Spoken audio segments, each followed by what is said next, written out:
Hello বন্ধুরা, কেমন আছেন আপনারা? আশা করি আপনারা সবাই ভালো আছেন আর সুস্থ আছেন। তাহলে আপনাদেরকে আজকে দেখতে পাচ্ছেন আপনারা স্ক্রিনের উপরে West Bengal public service commission, তার আন্ডারে একটা ফুড অ্যান্ড সাপ্লাই যেটা ফর্মটা ফিল হয়েছিল তার এক্সাম ডেটটা কনফার্ম হয়ে গেছে।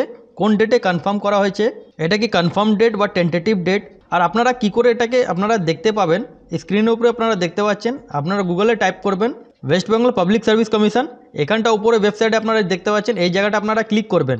ক্লিক করার পর ভিউ অল বাটনে আপনারা ক্লিক করবেন। যেই আপনারা ভিউ অল বাটনে আপনারা ক্লিক করবেন, এখানটা আপনারা সব আপডেটগুলোই আপনারা পাবেন।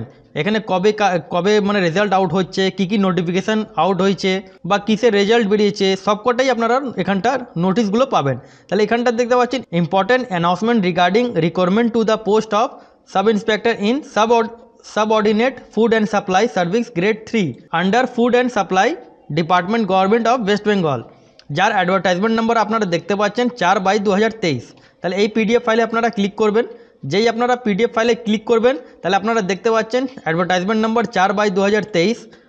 এখানটা দেখেন attention of all the candidates, ঠিক আছে। এখানটা দেখেন sub inspector in the subordinate service food and supply grade 3, এখানটা দেখতে পাচ্ছেন তার এক্সাম ডেটটা আপনারা এখানটা দেখেন 16ই মার্চ আর 17ই মার্চ এক্সামটা শিডিউল হয়েছে।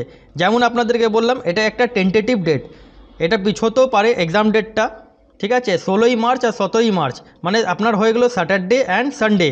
এই 16ই মার্চ বা 17ই মার্চের যে কোনো একদিনে আপনাদের এক্সামটা শিডিউল হবে।